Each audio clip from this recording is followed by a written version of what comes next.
Greetings. This is the People-Centered Internet Community Call, and we're delighted to have you with us today. And this is a follow-up community conversation from our kickoff call that we had with Vince Cerf, Yasha Stein, and Maylin Fung mid-January. We were talking about the 50th anniversary of the internet. And today, we're going to talk about projecting forward for the next 50 years. So I'm not going to give you any preamble from my point of view. I'll join in when I have thoughts, but this is your time. We look forward to hearing your point of view about what the gifts and potentially the grievances are as we move forward for the next 50 years and approach the turn of the century. So, Lynn, you've raised your hand. Come on in. I have. Thank you. If I could just offer one thought, the point has often been made in PCI that the internet was built on friendship, and the relationships that enabled it to get started were based on people who work together and collaborate or whatever. Where we are now in the world of AI and proliferating deep fakes and that seems to be migrating to a not trust but verify, but don't trust and verify. And so the question I have is, how does that square with kind of PCI's concept for the past 50 years extended to the next 50 years if the build on friendship is supplanted by inherent distrust? Over. Okay. So some of the distrust, where do you think that's coming from, Lynn, versus friendship? Oh, I think the distrust is that it's so easy to produce realistic looking deep fakes in video and audio and printed and whatever, that you have to be skeptical about even the most benign looking, or not benign, but most reinforcing looking message that you would otherwise agree with.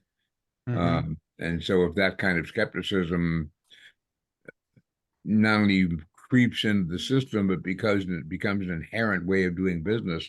I mean, I was online with a banking institution the other day, and they said, oh, well, please give us your voice print for verification.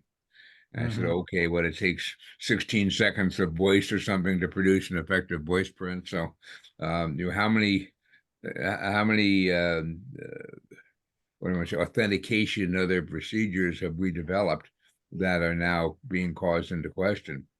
And someone was talking about, for example, anytime you see something that includes images, somebody needs to go back and start checking metadata to find out do the shadows match the time of the picture and so on and so on and so forth, which is fine. It's something you probably need to do, but it's hardly a fundamental concept based on friendship. Mm-hmm. Yeah, you go ahead, Ben. Kevin, real quick. I was planning, thinking about turning on the AI summary on the Zoom. Would people Sure, be go ahead. interested in doing that? Okay, I No will. problem. By the way, I'll just make we have quite a few note taker bots that are in queue, which we don't let into PCI sessions unless you tell us in advance who you are, right? Because this is it's a membership community, and I can't tell by just looking at, a note taker bot who sent it. So we're glad to let your bot in if you'll just tell us, that you're sending one. So I will just say that. And if you're disappointed that you didn't get notes, now you know why. All right, go ahead, Ben. Say more. No, this might be a useful element in service too. I've tried it out on a number of conversations. Actually does very good summary. It's perfect for this kind of forum. But I wanted to make a quick point and extending on Lynn's issue, and it reflects also what Vint said in the January 14th session as well. commerce and society is based on two principles of authentication and attestation. Who are you and what rights do you have to do what you say you want to do, whether it's sending a message, responding, or whatever. That does not mean that that authentication is revealed. So as Vince points out, the uses of anonymity are still present in there, but that doesn't mean you aren't authenticated. And so if in that next 50 years, will there be an underlying sense of responsibility and attribution by having authentication and an attestation as to what you're planning on doing or wanting to do at the next moment? Yeah, I mean, there is some work underway to theoretically,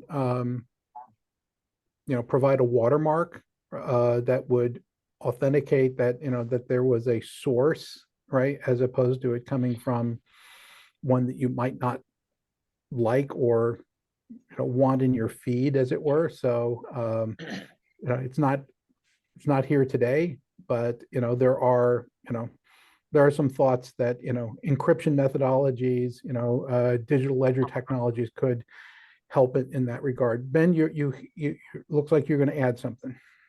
Yeah, I was I just see your going hand to. up, Ron. So we'll get to you in a second. Go ahead, finish up.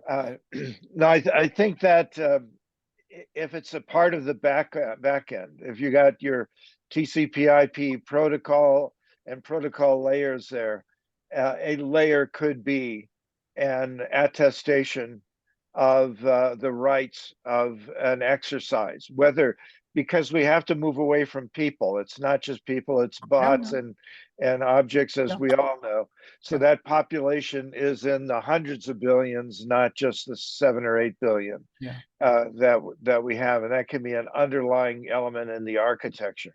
Yeah, I mean, in the Joe Pine and Jim Gilmore, in Joe Pine's framework of authenticity, like what Disney creates is real fake. Okay, is that it's done intentionally. Ron Suarez, how are you, my friend? Please join us. Good. I might or might not have a bot turned on. I think they're only associated with my other email address. But I'm also using QuickTime to do an audio recording to take notes. I'm a paraplegic, so I can't take notes with my hands, and AI is a very useful tool for me. Sounds great. You have a thought about where the internet is going over the next 50 years? It looks like it's already helping you in some authentic ways right now. Oh, it's been amazing for me. I feel like my progress has grown like tenfold. I've been struggling to try and get other people on board with our nonprofit, which has been around for 2 years. And I recently used AI to create a 3-minute video that I put a bunch of things I've written already into the language model and had that used to help generate the video. And then also I did a slideshow that I turned into a 3-minute video, and the topics for the slideshow were written by the chatbot based on our website and things that I've done already. Now, if I can use it to help me find other Latinos, I see somebody who might be Latino. He just smiled. It's almost impossible for me to find other Latinos interested in making technology different as opposed to ACP, which like assumes that all minorities aren't smart enough to figure out how to get on the internet, versus taking control of things and creating your own community network like NYC Mesh, for example. Well, I suppose it depends on where you are on the planet, how you would define, minority or diversity. right? Because as you potentially move across Asia, I might put some of my friends in Asia, well above any skill set that we have here in North America. But hey, Well, whatever. here in the United States, Asian Americans are not underrepresented on the internet. The populations are, Okay, so that's your definition. Okay, thank you. yeah, Very good. even in the United States, it's not just Chinese in China who are geniuses on the internet. 100%. And Yeah, I got it. Lynn, did you have something you might want to ante in relative to what PCI is doing in Puerto Rico that might be help Ron with connectivity? Jeff, I'd love to. I hadn't. I've actually been searching George Mason with varying degrees of result and trying to find uh, people interested in working on Puerto Rican issues, most of whom have some Latino connections. And it's been relatively hard, even within Puerto Rico, even within a university, to say, I'd like Latinos who are interested in pursuing issues on, say, rural broadband in Puerto Rico. So at the same time, it might actually be easier because they have a network now in Puerto Rico to say, okay, who else is out there who might be interested in pursuing X topic, not just a generic network search. So is there something in particular that you'd like me to try to look into in Puerto Rico? if you can connect me to anyone, the African American community seems to be very well organized in Detroit and in Cleveland. Digital C, Josh Edmonds is the CEO of Digital C in Cleveland. And tribal nations seem to be pretty well organized. But I can't for the life of me, find other Latinos, and I'm struggling to. I think I'm the only one in the whole state of Michigan. Everybody else, seems to be doing Band-Aid approaches and And the trying to answer is get grants from Comcast Latinos and who what? Verizon. Latinos who what? Sorry, go ahead. No, the ask is Latinos who. What's the predicate? Um, who are interested in community internet. And when I was a member of NYC Mesh in New York City, a community internet was defined by the community owning the internet. They did fixed point wireless. Each person owned the router in their home and the antenna on their roof, which made them a node in the mesh network. And all together, they made up NYC Mesh. So it's a decentralized organization as So in this opposed to. case, are you interested more in the technology of a decentralized mesh or in the uses of it? Because I know a number of people who are actively pursuing decentralized mesh in everything from Native American communities to inner city Atlanta. All of the above. Okay. I've got various groups on our website that we can connect.us. That's a new single page website that directs you to many different things that I'm doing. And I'm using Althea technology, which puts blockchain I was going to software. say, starting with Althea. Okay. Oh yeah. So Yeah, I it's know Deb. Connect.up, is it? Connect.up? Yeah. Okay, I yeah. know Deb, and they're starting chapters like the Internet Society, and their chapters are going to be geographically organized. But I would like special interest groups like the Internet Society has, and I came up with the term LIME, Local Internet Minority Enterprises. So that would be, tribal, African American, and Latino, and Asian communities if they're interested. Okay. So let me see what I can do. Connection made, right? So Ron, Thank you so much. Thank you for being with us. We're delighted. Doug, I see you posting in chat. Join us. Yeah, so I've been thinking about this 21st century, when we reach a billion of something, like if you look at, what in 2000 and early 90s, there's just a few thousands of web pages, right, and internet users, a few million, and then we got to a billion, and we reached in 2022 5 billion internet users and actually smartphone users. So that was a significant date. We're at 8 billion humans on the planet.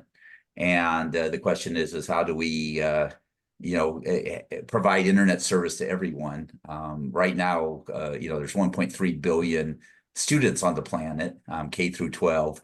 But like 70% of them don't have access to the internet at home.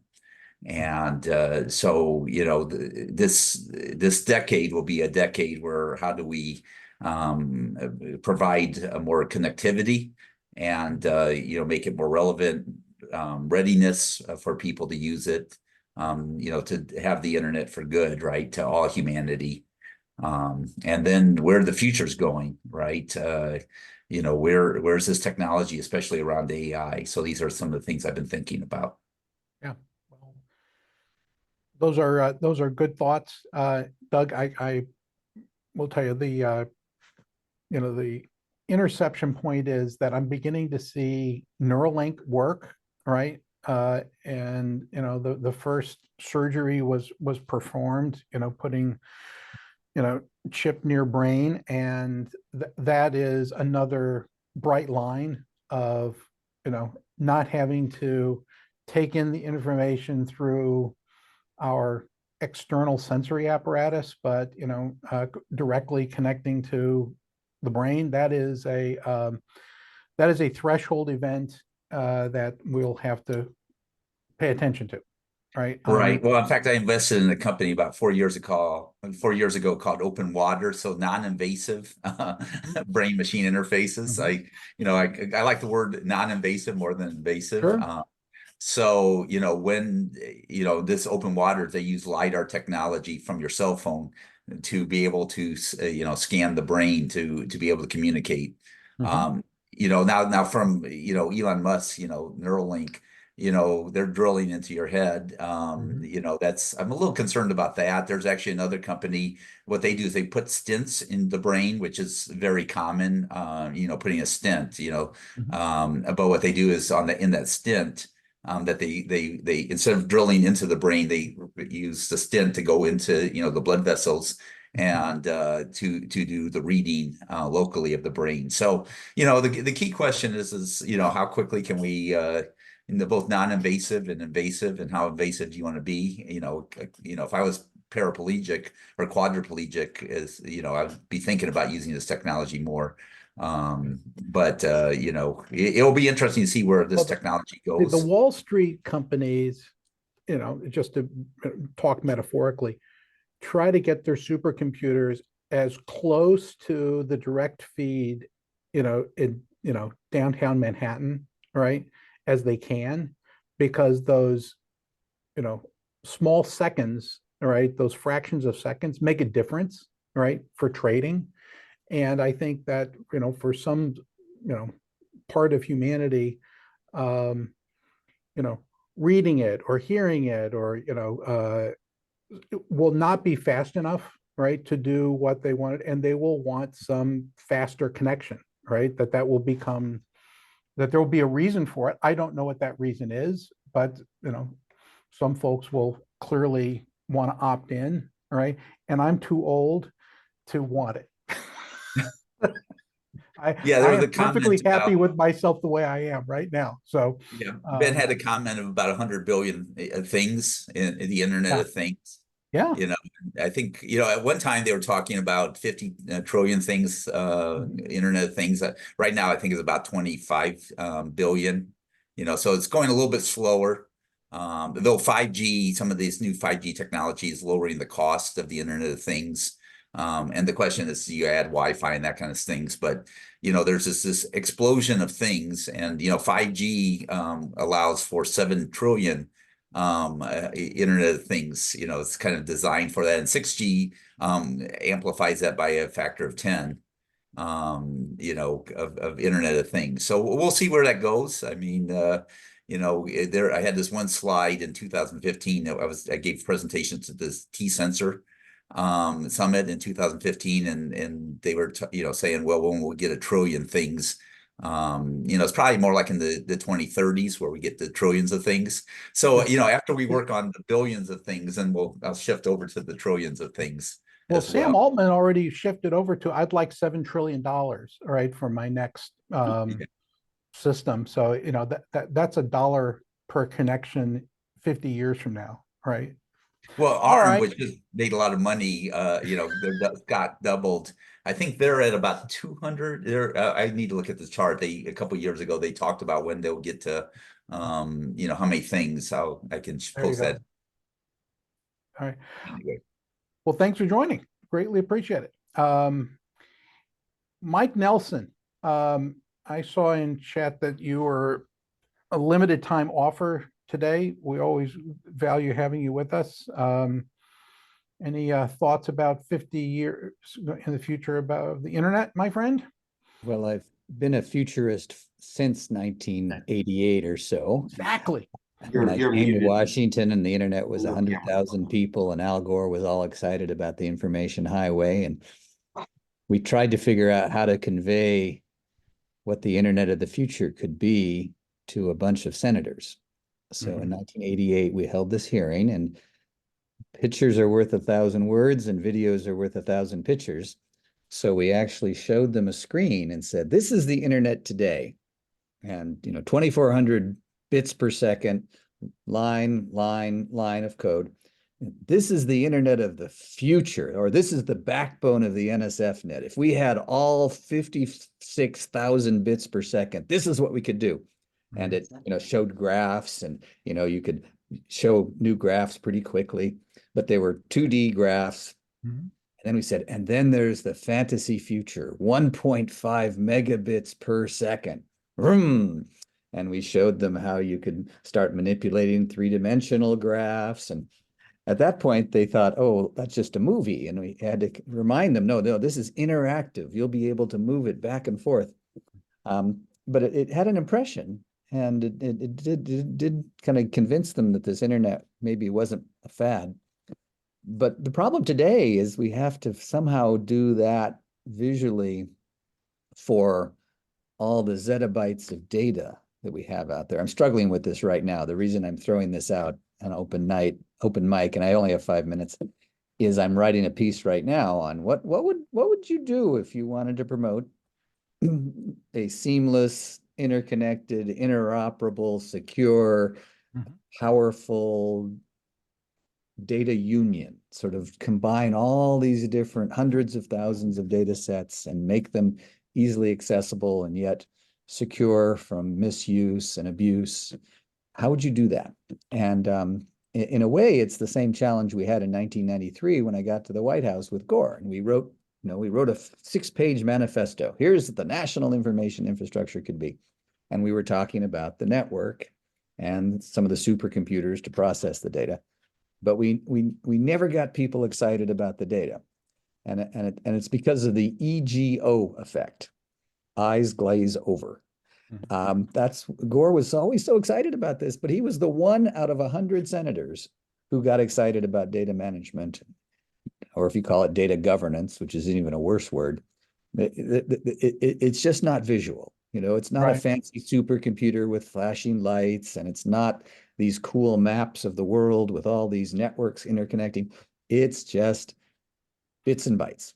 And ChatGPT, it's shown us that, yeah, you can do some cool stuff, but somehow we have to get people excited about this way of this new thing. And it's, you know, the net plus the cloud plus the Internet of Things plus, I like to call them data unions. Some people call them data cooperatives, data spaces, but it's not one big jukebox of data. It's interconnected databases, different policies, different providers, different policies, but somehow you can tap into it and make it happen. And we're going to do this first for the research community, probably for a few sub-disciplines first.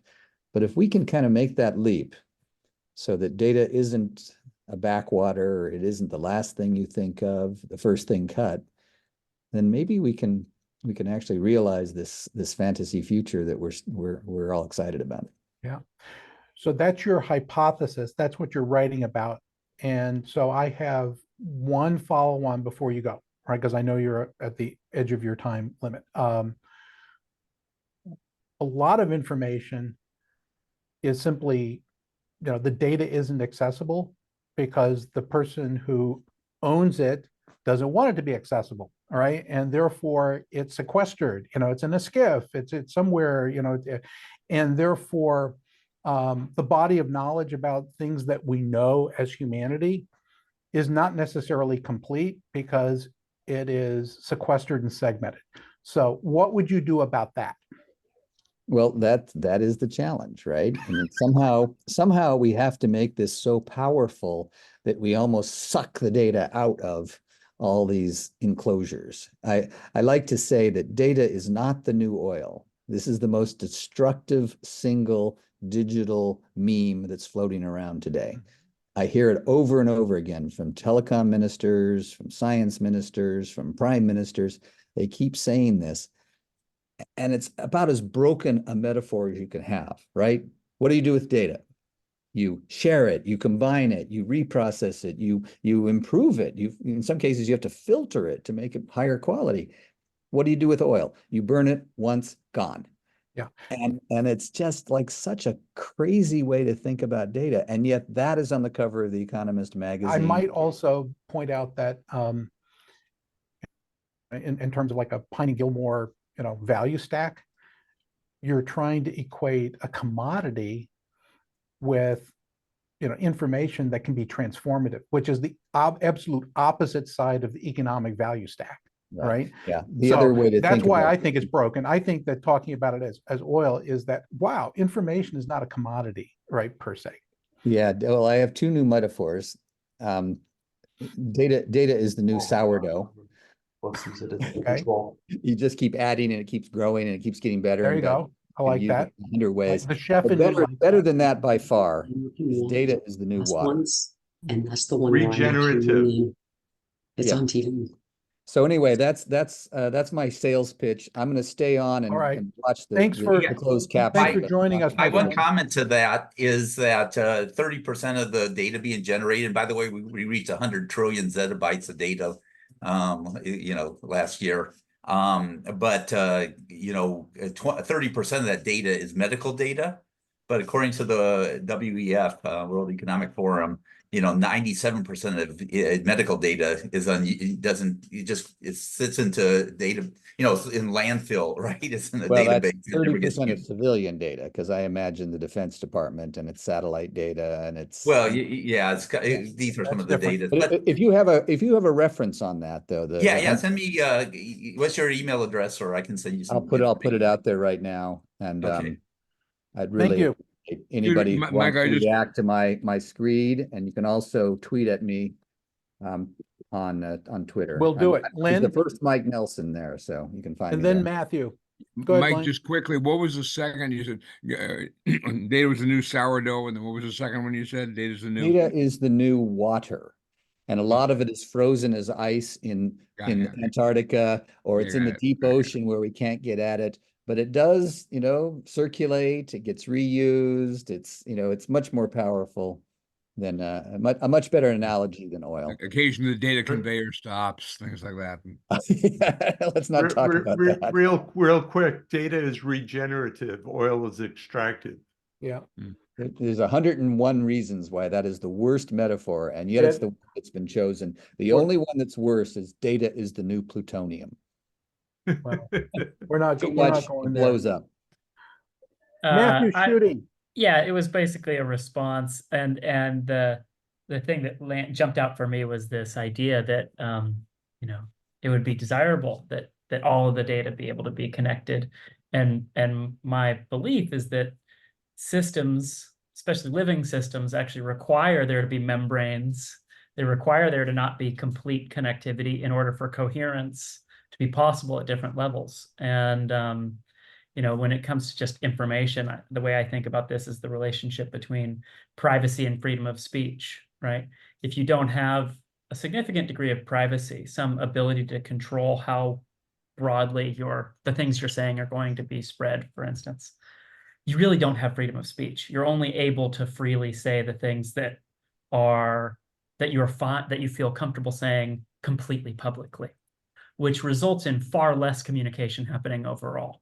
Mhm. So it's this kind of interesting way in which, if you look at living ecosystems, you don't have everything communicating with everything, right? The whole lot of what my body is up to is actually trying to prevent things out here from communicating or disrupting the processes internal. And so if we want really rich ecosystems, my belief is you don't want everything connected. You do want membranes. It's not that you don't want the capacity for things to be connected, but you want a rich ecology rather than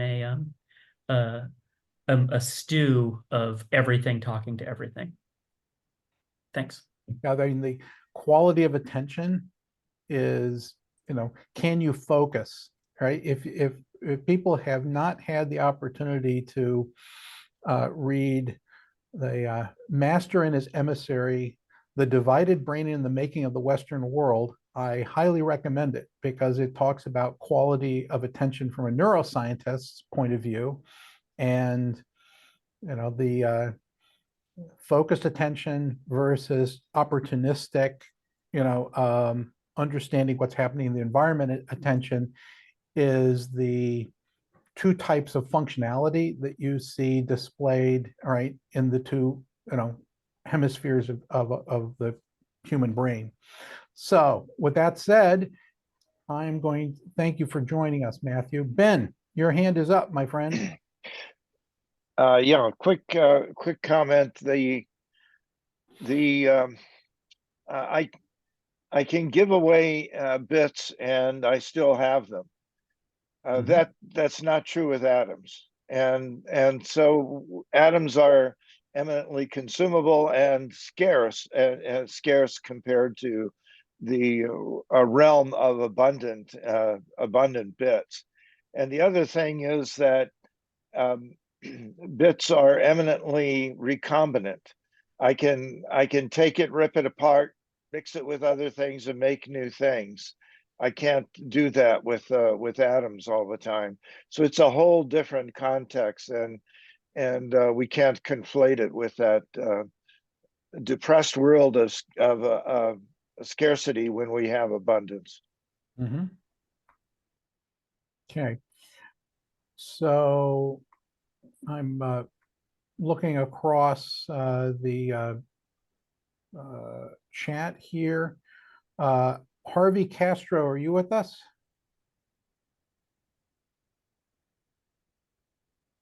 I think he had to leave. Okay, I'm sorry to hear that. Pablo Brewer, are you with us? I think Pablo left us as well. Okay, I'm just going through chat to see who has commentary. So as you know, I call on people from time to time, so I'm going to start doing that here. Bruce Parks, thanks for being with us. What are your thoughts about projecting forward 50 years the internet? One word: impossible.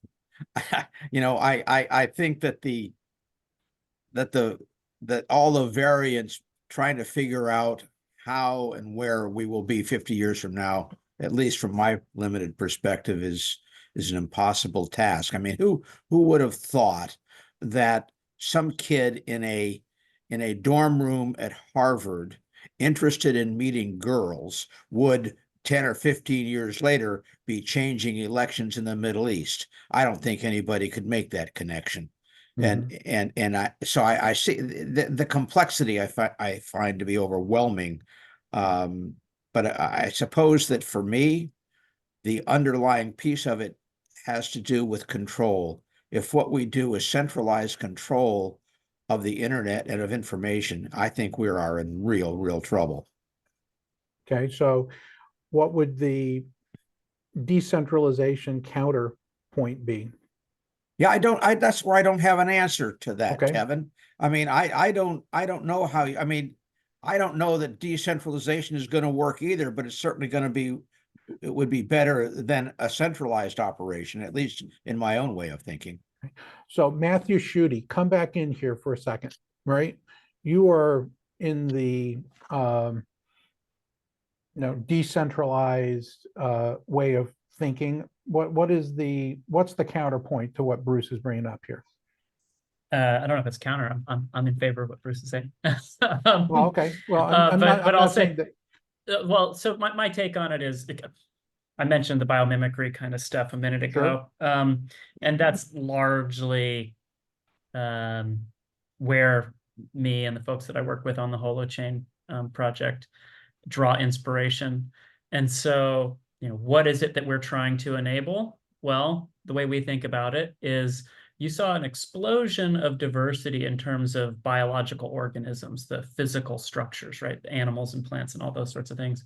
Once we had DNA come on the scene, DNA was essentially a new medium for enabling this experimentation, exploration, right? A diversification of the code for building up bodies. And what we're hoping for is for humans to be able to be communicating in ways that they are choosing to do so just because they're choosing to do so. So the structuring of those relationships, literally the encoding of how is it that we want to be in relationship, them being able to go, hey, let's try this game. And if others go, yeah, I want to play that game, they can. And that's all that's required. That there be a capacity for us to structure our relationships, our mediums of communication, our ways of being in relationship with each other, simply because they prove useful for us, without having to support some third party's business model. Not that it's evil to have a business model, but from our vantage point, that's a really huge friction point that gets in the way of people being able to try stuff. Sure. So the long story short there is, yeah, business isn't bad, but if I try something and then it starts to take off in today's world, the way that servers and any kind of web-based or even mobile app-based application works, unless I figure out how to monetize that quickly, nobody gets to use it. Yeah. I don't get to play that game. Others don't get to play that game, right? And if I'm not able to get the money from the venture capital or later on private equity firm, et cetera, or if I'm not able to figure out a way to actually get more money coming in than is going out very quickly, nope, gone. Because all those costs land with the party who is kind of at the center. And that's not how we do language, right? It's not how we structure most of our relationships in life, but it happens to be the way that digital communication is structured today. Right.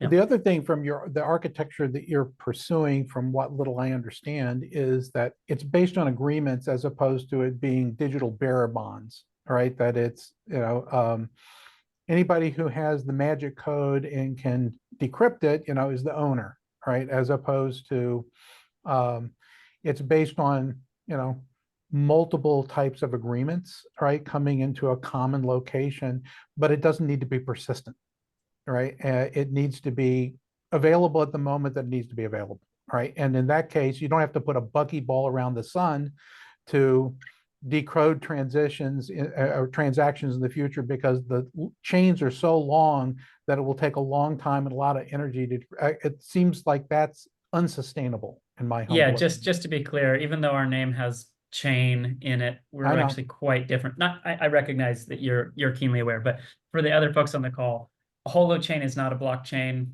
It's a completely different paradigm. I totally agree that blockchains are really wasteful. It's an interesting thing. I mean, blockchain is simply a brand name for digital ledger technology, right? So people who only buy into blockchain are also, they don't understand that there's a larger universe, that is part of. So anyway, enough of that. thanks for jumping in. at Well, my- the my the one last piece that I will say, which is what you were touching on, is yeah, it's about agreements. It's us going, hey, do we want to play this game together? And being able to actually enforce the rules Exactly of right. whatever game it is that we want to play. And the other side that steps beyond that is us being able to come into good enough alignment, right? If a handful of us are communicating in one way, and some of those folks are also using a different process with maybe a larger group of folks, great. You know, we have two sort of overlapping communities of which some of us are part of both. Perfect. We don't have to have everybody all under the same hub or playing the same game. And, Yeah. that capacity for us to bridge between feels really important. So going back to biomimicry, the brackish water of a of a swamp or a coastal barrier where the seawater reaches and the fresh water come together, there's more diversity there than there is either on the land or the sea, right? And so we're looking for the agreements, Bruce, going back to you, that create that level of abundance. That's what I'd like to think is going to happen over the next 50 years with the internet, is that it creates that kind of positive friction, right? And we'll see whether it does or whether it continues, because centralization doesn't create a lot of new things. Gopi, your camera is on, my friend. Please join us. Did I pronounce your name right? Absolutely right, Kevin. And Okay. this was a great hearing, and thanks for having me. I wanted to quickly follow up on Ron's question or Sure. point earlier about the community-owned network. I strongly believe in the decentralization as well too. Mhm. Because I think because it creates opportunity for underrepresented communities to come up together and then be part of the whole bigger spectrum. Second, because I also believe, I don't know if this will address some of the challenges, the different government entities controlling who gets access and how internet should be used uh, during difficult or circumstances and time frames. So I'm curious if Ron or someone else could answer that. So Anybody want to answer that? All right. I'm sorry, I was typing something and I heard my Go ahead, name jump in. mentioned. yeah, the question, Ron, is do you believe the decentralized and community-owned network and mesh helps in one, giving underrepresented communities an opportunity to own and drive their presence? Second, is this also targeted towards where the government is trying to control, and more we're seeing more and more such patterns in different parts of the world. Uh, you know, uh, for various reasons, for political and intra-country relationship, whatnot. So, do you believe that will also address that problem? Uh, yes, but the big challenge is organizing the community members and getting enough volunteers at the core. The largest mesh network on the planet is Guifinet in the Catalonia region of Spain. And if you know about history in the Spanish Civil War, that's where the anarchists were in the Spanish Civil War.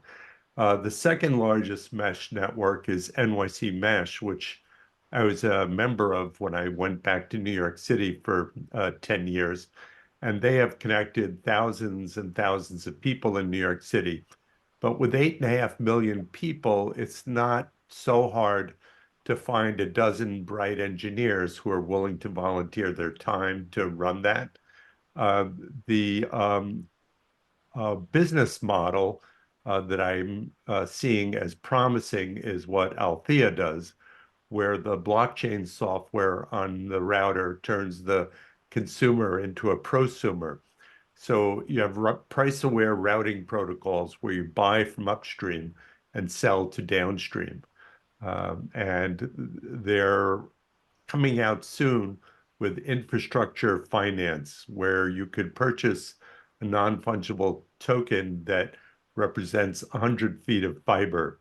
So instead of huge, capital being necessary from a venture capital company or even government funding, the community could get together, with a few people contributing more than others, but then they own more than those other people. And fiber lasts, from 40 to 60 years. So it's a pretty secure, if the whole thing is organized properly, it's a pretty secure long-term investment in, what's a pretty volatile market for equities right now. And the equities I have are doing, very well, but with my age, I'm, told that I have to be a lot more conservative and find, some, something that bears, more like in the 5% to 8% range. Don't expect gigantic growth, and that might be fiber. So I've told Deb Simpier, the CEO of Althea, I have $10,000 in my bank account that I'm willing to put up if we find enough other people to raise a total of $500,000 to do an experimental network. Yeah. Interesting. Well, Thank you. let's see what happens. All right. We're not going to sell anything on the call today, but it's an interesting it's an Oh, interesting call. and I'm not selling anything. I'm I know, far, I'm just saying far that from doing that. I just try to put some guardrails up. All right. So sometimes I have to tell people guardrails about language, right? Because I'd like to think that our recordings are good enough that, high school and college students could learn something, right, from the recordings, right? And, it becomes problematic, right, if the language gets salty. But you didn't do that, right? I'm just, thank you. I see Paul Werbos has his camera on. Hello, Paul. Join us. Hi. Yeah, this is the first of these community sessions I've been to. I've been in touch with Mei Lin and with Vint Cerf for many, many years. And we are facing a very, very complicated set of challenges here. One reason I have been relatively quiet is because I've learned if you don't know the language people are speaking and you put your foot in it, you can easily declare things you didn't mean to say. So people hear other people saying things they didn't mean to say. I've certainly paid a lot of attention to the issues of control and to Catalonia, of all places. There's several parallel discussions going on these same issues. It might be what's most relevant to what you're talking about now is the electric power situation. For several years at the National Science Foundation, my job was to oversee the electric power research. And the electric power community has gone through these same kind of issues, centralized control versus decentralized. In fact, I think there was a time when Ronald Reagan first came into office and he said, we're sick and tired of this government control. We're going to make everything totally free. And you should have seen the strange things that happened in the first few years.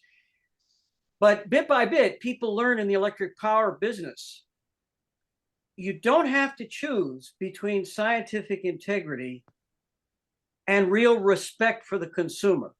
And that's what we're really talking about here, the respect for the human. And it turns out we now have rules for regional transmission organizations, which provide an interesting way of harmonizing the top-down state control issues, the harmony, and the freedom of the consumer. It took many years of cross-disciplinary research to figure out how to do that. And there are many critical elements. There's real microeconomic theory, but there's real empowerment of the customers. At the core of most of these systems is a gigantic optimization program, operates across states. At times, they'll control every generator in the country. We used to have funny debates at IEEE where somebody would come in and say, we don't want to do this in a horrible Marxist way where they have 5-year plans. I said, do you realize we're sending out orders every 5 minutes to every damn generator in the region, whether to turn themselves on or off? People would say it sounds like a wet dream of an extreme communist. Every 5 minutes, the orders come out. But where do the orders come from? They come from a market integration of the preferences and choices of every human being in the system. And what's more, to make it work, you needed a new kind of computer program. and maybe this is my biggest vested interest in this group, where I feel our community might be helpful and might change a few things. How do you design a software package that can effectively integrate the value inputs of thousands or millions of people, make it work, and make it show intelligence and foresight? And my claim is you can't build a platform that achieves harmony in this new world unless you use a totally new kind of algorithmic platform base. And by the way, yeah, a lot of it's bio-inspired. You may possibly begin to recognize that. There is a whole lot of work on how mammal brains actually work and how to replicate them. At the National Science Foundation, I led a program that was called COPN, C-O-P-N. It's still on the web. I think it's a great research plan. It is not obsolete. People haven't even caught up with what we did back then. Cognitive optimization and prediction. This is how to understand and emulate the ability of brains, all mammal brains, to learn how to make optimal decisions and to learn how to predict and understand their environment. Those kinds of tools can be extended. They can be extended far beyond anything we have today. When we ask where the internet is 50 years from now, well, we have a choice. If we make the wrong decisions, it could be a total disaster. The power is coming in the internet. It could destroy the human species if we don't make the right moves. If we use the wrong software, we could easily kill ourselves. On the other hand, if we do it the right way, 50 years from now, we could have capabilities people are not even dreaming of today. And it's all there in the math. It's just a matter of somehow learning how to work together. That's why I'm glad to be with you guys, because we got to learn how to work together to make this stuff happen. 100%. Well, thanks for sharing that. And that's why in the title of this was, the word paradox, because the fact is that these aren't all gifts or edge of destruction. They're both ands, right? And, it's interesting that when you look at, living system metaphors, a lot of stuff goes extinct in living system metaphor. Exactly. When people tell me they're secure, I tell them to read Robert May's old book, Stability and Complexity in Model Ecosystems. And when you change the pattern of economic niches to a huge degree, usually the dominant species goes extinct. And guess what we're doing? We're changing the ecological niches to a radical degree. But if we use our intelligence, we don't have to go extinct. Yeah, but I mean, this might be the first opportunity to buck the trend, right? Buck the trend, yes. We will rise above the tide. We'll see. All right. Thanks for joining us. We greatly appreciate it. I'll take it that one of our strategic changes is, moving the call from Sunday to Tuesday may have helped, but who knows? Thank you, Paul. All right, we look forward to having you on future calls, my friend. I'm going to try to call on some other folks who haven't had a voice. Let me take a look here. Suzanne is here. Suzanne Sienkiewicz. Hello, Suzanne. Are you able to get on? Perhaps not. Coco. Hey there. Oh, We got you Suzanne. come back We to got me. Suzanne. Okay. Hi. Come Hi. back to me after Coco. Okay. Hi, Coco. Oh, yes, good, thank you. Thank you very much. So 50 years from now, what's going to be Yeah. happening in your first? Remind everyone, where are you today? no, I'm in Kigali. And Kigali. probably Okay. next week I will be Nairobi. Okay, so for the continent that you're on, what will where will the internet be as we traverse the next 50 years, Coco? Okay, sir. Thank you very much. Seeing that since the internet was created, we say this year we celebrate the 50 years. we try to see the improvement of the internet into the life of people, what the internet bring, and the next 50 years will be somehow like next 100 or 200 years will be passed in 50 years, will be very fast than the first 50 years. First of all, I bet for that. Africa has a young population, and it's the population who try to understand now industrialization. And internet will create a lot of job than what we never expect before. So with internet, for us in Africa, will be a chance, a more chance again for us to industrialize Africa very fast than Europe and than America. So don't be surprised. Don't be surprised. Africa can be a second or third power of economy of the world. I'm sure. If things go well, our only problem is governments, is politics. If politics is stable, I'm sure that with the internet will be our main tool of development. And you can be surprised to see that we will jump to 6, 7, or 8G in next 50 years of internet. So I'm sure, and that is in my mind, that Africa will be able to build not only electrical vehicle, but flying vehicle. Flying vehicle and interconnected and autonomous. We will be able to reach there. So this is a the main challenge will infrastructure. come for the security. I think also will work for that. Yeah. So this is a different notion of infrastructure. Sure. Yep. Sure, sir. So some of the things that we might think about as infrastructure get skipped because you don't need wired because wireless is so good, all right? You don't need roads if you can move through the air, right, effectively, right? Exactly. Okay. I think Exactly. that's exactly what happened for Silicon Valley. Silicon Valley skipped, for the most part, industrialization. It went from agrarian directly into, high tech, right? And it skipped the middle piece, right? So it's interesting.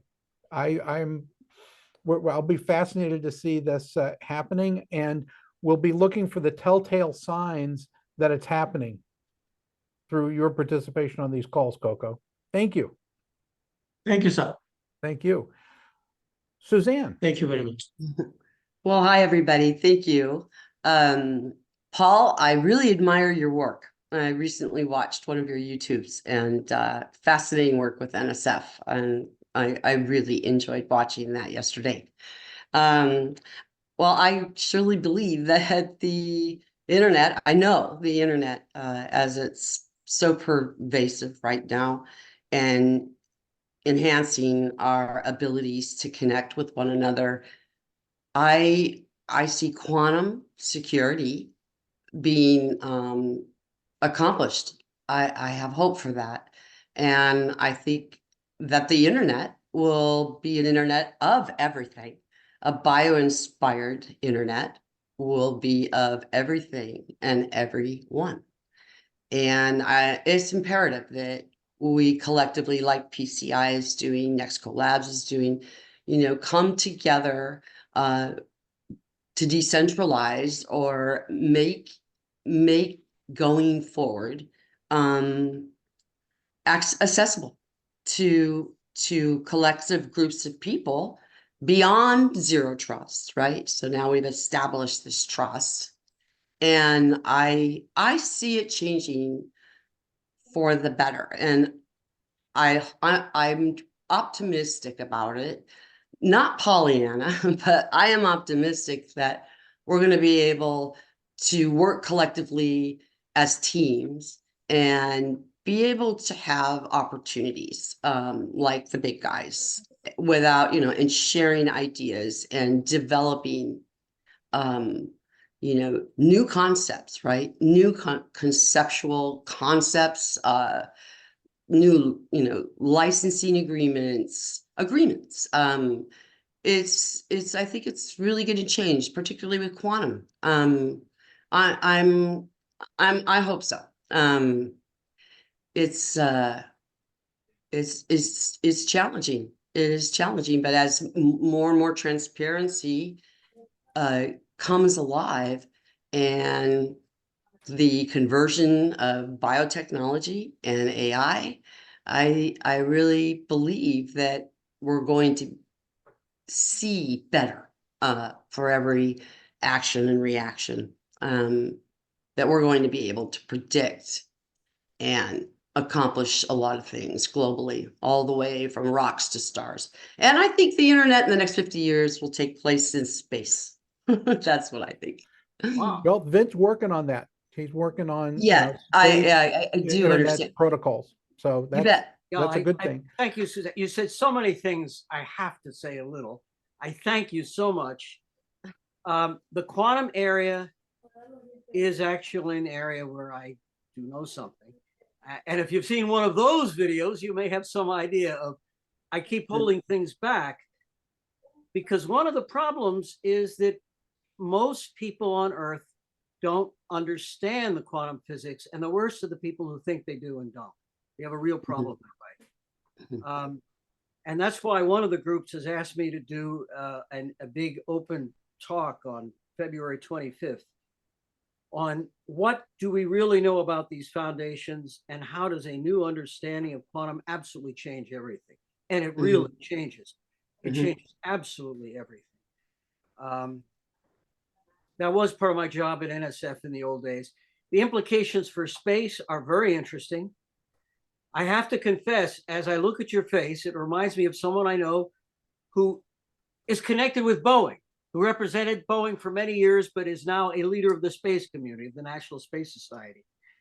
And we have this past week had discussions on how the quantum technology could specifically be applied to the information problems they have at Boeing. And there's huge potential, but I have to be a little careful about what I say because we do get into this other problem. How do we deal with international sensitivities about global security? How do we do this in a way that enhances world peace instead of causing a Nash equilibrium or a war? I usually say the first thing we need to really understand if we want to avoid a Nash equilibrium, we've got to read some of the stuff on Neumann wrote. He kind of understood a lot of stuff that a lot of people need to know, but I need to know when to shut up. And thank you for your patience. I hope we'll have a lot more chances to talk. Yeah, Paul, I would like to speak with you because I have some fascinating ideas about quantum, and I understand the trepidation to discuss it. It's difficult because you never know if you're, high, low, and sometimes you don't want to say something that's going to really, compromise our security. So that's the one thing I definitely pulled out with some of your quantum discussions. And I understand the sensitivity to it. So excellent. So, Let's talk later. Okay. some of the adjacencies, like, how fast can you train a data set for AI? A lot of that goes away if quantum works at scale, right? You'll be able to do it in the blink of an eye. Every question you ask, all right, also takes up energy. So would you like to heat your house, or would you like to ask a question today? All right. And so the adjacency of things like nuclear fusion beginning to show promise is a good thing, because the amount of energy that we're about to consume, right, theoretically, right, if we do the things that we're talking about doing, will require a completely different scale of energy production than we currently have capacity for. Yeah, I would add that, you know, the EU AI Act, one of the criteria is to make it sustainable so that you can't just say, okay, I'm going to have use up lots of power. So that's one of the criteria that they're looking at. In terms of Nash equilibrium, you know, I've been looking at that. There's this concept of Moloch that's been out there and like win-win. Versus you know, like where we go to the spiraling down effect and how things just keep getting worse and worse. So, you know, how do we as a society benefit, you know, have a win-win focus as opposed to, you know, each one in it for themselves and the prisoner's dilemma where we actually harm the planet, harm each other because we're in it for ourselves. We could have a fairly long discussion, Doug, or anybody else who would want to be in the conversation about the broken KPIs, key performance indicators, that lead us astray, right? Because they're you know, they're too narrow, right? While, you know, they contribute to some typologies of success in organizations, they don't have enough peripheral vision to really understand, right, all of the fitness landscape consequences, right, that are necessary. Right? So we need to rethink our key performance indicators. All right. And that also, you know, indicates a rethink of how do we account for things, because accounting created for an agrarian society and adapted for a production economy is broken, all right, with the stuff that Ben was talking about, which is, you know, when you don't have any inventory and it costs nothing to make another copy, accounting doesn't work anymore, right? The way that we would understand it. All right, so on to some other voices. I'm going to see if I can get some other folks. I'll just remind you, we are in overtime. So those of you who scheduled the hour, thank you for being with us. For those who need to depart, we understand. Maria Zemakova, how are you, Maria? I am Have you fine. with us? I'm with you, yes. I'm fine, thank you. And Paul Verbos had forwarded the information about this group. And needless to say, that's a very important topic that the group is trying to address. And, you know, I definitely resonated with Mike Nelson, who talked about data, because my background is in data information management. And kind of my dissertation was showing that you can have an infinite amount of data, yet have zero information. Because information is something that enables people to make an informed decision. You cannot make an informed decision on volumes, oceans, space, universe of data. So I think the challenge really is to use the data intelligently. And of course, the data mining, machine learning approaches are very useful in this, but also can be dangerous because you can do wonderful visualizations that are very misleading. One of my areas that I was managing at the National Science Foundation was visualization. And every year at the conference, we had a funny session, information, it was called Viz Lies. And it was showing published visualizations that simply lied, intentionally or unintentionally.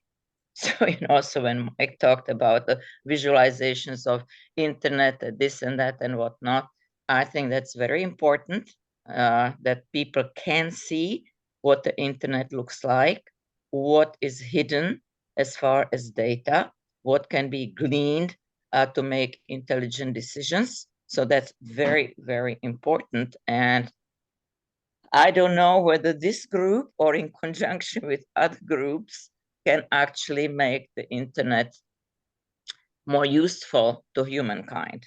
And I hope this group can. Yeah, we do too. Maria, you were on, you know, the how, you know, data can tell a fib is one of Edward Tufte's. Oh, yes. You know, he famously likes to rant about that. Yeah. Correct. So I've always been entertained by how he shows how data can both inform and mislead. Right? It's wonderful. Yeah. So thanks for being with us. Where did you? We're glad that you were given a ticket to join us and a pointer. So it's outstanding. Thank you. I see Mark Prinsky's camera on. Hello, Mark. Glad to have you with us. Hey, I'm sorry I was late. I look forward to the recording. I was in something that a conversation about education and future that I just didn't want to stop with it with a guy, and I'll bring it You into. were somewhere near the inner circle of fault, right? And couldn't join us. I really was. I really was. And I just was so thankful that this is being recorded. And I'll and I have this a concept, and I don't know what you talked about, but here's something that I share very briefly a metaphor or a metaphorical concept. Yeah, go right ahead. Okay, so there are let's think of simplify humans for a second, very simplify them into three parts, where there's an emotional part, which is both good and bad. We all know about that, and that's our legacy from biology. And then we have an imagination part, which is where we've gotten everything done, because everything that ever has gotten done outside of nature was conceived in somebody's mind originally. And now and then we have a control part, which is sometimes called the prefrontal cortex in the brain, but it's also called all the institutions in our society, like government and stuff like that. So we have these three parts of self-knowledge, imagination, and control. And what's interesting today, excuse me? Did somebody say something? Okay. The middle one, the imagination one, is the one that's exploding and that's going through the roof. And suddenly that's the one that's exponential. That's the one that's creating everything that's moving from Moore's law to quantum to all these kind of things. And we're all very happy about that. And we're all parts of that. At the same time, the human, the self-knowledge side, the emotional side is not changing very much. That's a biological side, and it isn't changing very much at all. So we're still fighting. We still have, as much as we have these big goals, we're still blocking the grain from coming out of Ukraine and all this kind of stuff, and that's emotional. And the controls that we have, which are now very old-fashioned, like the UN and stuff like that, are not working very well, or they're holding us down in many ways from exploding. Maybe they're guardrails in some senses, but so looking at that part, we're getting very out of sync, and so our imaginations and our capabilities, essentially as humans, are becoming exponentially enormous, and yet we're the same emotional people, and we have the same institutions of control, like all the rules from Europe and all these other things in our governments. So that, to me, that's going to be a crux of what I'm writing about in my next book, because I think that's unless we can deal with those two things on the side, it really holds us back in our quest to get better in the middle. Okay, so take that and extrapolate on the theme of what are the implications for the next 50 years of the internet? How will the internet allow your hypothesis to manifest? Well, it will and it won't. It's part of all three. So there's a function of the internet that we've all seen, that's the emotional side. And how do we control that emotional side, that you put something up there and people just spout out? We all know that it's been a huge piece of this. We see the growth, the middle part, that it's getting better. It's becoming multimodal. It's becoming faster. It's including everybody. That's the middle part. And then we still see this control side, where governments in various places are trying to pass various laws that allow or don't allow stuff. And in terms of that, I would say we need to catch up the control side and the emotional sides of human, who we are as people, and the control sides that we've put in place, which is governments and other things like that, that has to somehow catch up to this enormous explosion that we're seeing in the middle, which is our capabilities. That's how I would relate them. Okay, very good. Well, Mark, thanks for sharing that with us. Every time we communicate, you've advanced, all right, you're thinking another level. So good for you. Ben, jump back in, please. uh, I've thrown a lot of comments in the in the chat along the way. I was just reflecting on the fact that we tend to conflate the notion of governance and a governmental structure, a political and institutional structure on it. As we need to leverage that the bio analogs that look at principles of design, principles of growth, principles of practice that are tested in nature and successful in nature, that allow things to grow in a context, in a local context, that don't necessarily have to have a control mechanism outside of it. I think we often look at try to mistake the notion of contextual frameworks, that we most things organize ephemerally into local contexts or rational contexts, and we tend to try to preserve those contexts, and we've got to tolerate the ephemeral more, the ephemeral that allows the systems to be locally, temporally rational and not necessarily persistent. And so one of the things I would expect in that 50-year horizon is that we see nets of rationality come and go, and that serve in context for a time and are ephemeral and will evaporate or lose context or change context as biosystems do. Okay. Well, I greatly appreciate that perspective, Ben, as always. Bonnie Carroll, I see you are with us. Would you like to join our conversation? Hi, Mike Nelson suggested I might want to join you. I know I'm a little late, so I'm a little out of context here. Bonnie, we're talking about the next 50 years of the internet. So any thoughts that you have about projecting forward from where we are today as we celebrate 50 years of the internet now? Where do you think it's likely to take us, good, bad, or otherwise? I think somehow into the virtual reality world where it's all around us. Right now, I interact with it mainly through a keyboard, but I'm a digital immigrant. I'm not a digital native, but I think it's going to be all around us. Yeah. So now the internet is an infrastructure, it's a protocol. So what is the internet in the context that we're talking about? Yeah. So you just made Mark Prensky happy because you invoked the phrase digital native and immigrant that he invented. So congratulations. Actually, it's a very important concept, really. But what's the next generation?